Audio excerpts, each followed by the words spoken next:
Now, Nigeria's president, Muhammadu Buhari's party, Au Nigeria, le parti du président Muhammadu Buhari frappé par 2 vagues de défections en une journée. Tout d'abord, il a été annoncé que 30 membres de la Chambre des représentants avaient quitté la coalition au pouvoir, le All Progressive Congress APC. Ensuite, c'était au tour de 15 sénateurs de claquer la porte. Plus tard, certaines personnalités supposées avoir fait défection ont publié un démenti. Ces défections pourraient pénaliser le président Buhari dans l'exercice du vote des lois au Parlement. C'est également le signe d'une crise au sein du parti présidentiel. Mais Buhari semble ne pas être perturbé par cette situation. Dans un tweet, il a déclaré que le APC a fait de son mieux pour stopper les défections. Ce que ces parlementaires reprochent au gouvernement, c'est son impuissance face aux problèmes de sécurité que connaît le pays, Boko Haram, mais aussi le conflit récurrent entre éleveurs et agriculteurs qui a fait des centaines de morts ces derniers mois.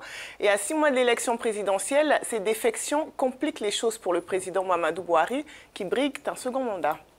En ligne avec nous ce matin pour analyser ces défections, le journaliste et écrivain nigérien Ruben Abati.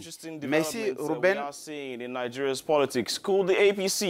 Très intéressant ce développement. Est-ce que le APC a pu voir venir ce coup? Je pense que le APC est victime de sa propre arrogance. C'est une sorte de menace pour le parti au pouvoir. Il y a quelques mois, j'ai lancé une alerte sur l'implosion imminente du APC. Il n'y a pas que moi d'ailleurs, d'autres personnalités également sont du même avis. On assiste là à la mise en avant de la faiblesse de la structure APC. La dernière fois que vous m'avez interviewé, je vous disais que le APC est une sorte de panier à crabes.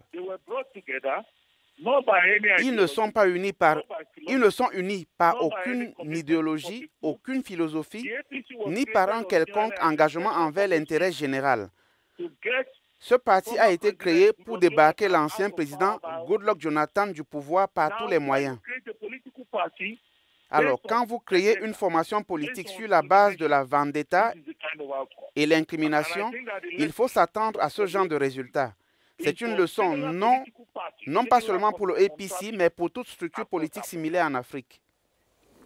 Ruben, certains disent que le APC est désormais minoritaire au Sénat, mais il est important d'avoir des clarifications sur cette information. Dites-nous, quel pourrait être l'impact de ces défections sur les chances de Buhari lors des élections prévues l'année prochaine?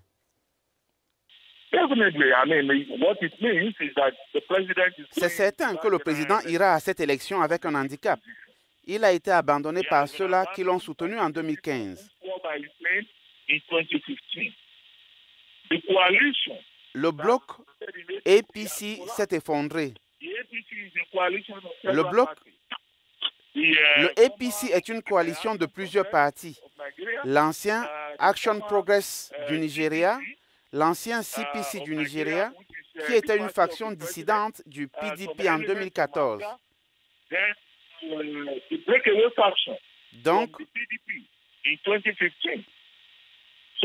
Donc, la plupart des fondateurs du APC sont en train de quitter le navire. Techniquement, le président va à cette élection avec un handicap. Bien entendu, il y aura une convention. S'il est candidat, il sera plus que jamais vulnérable.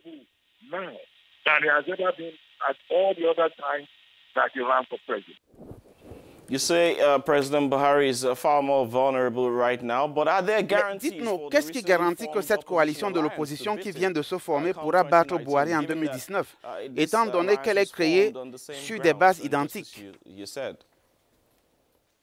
Eh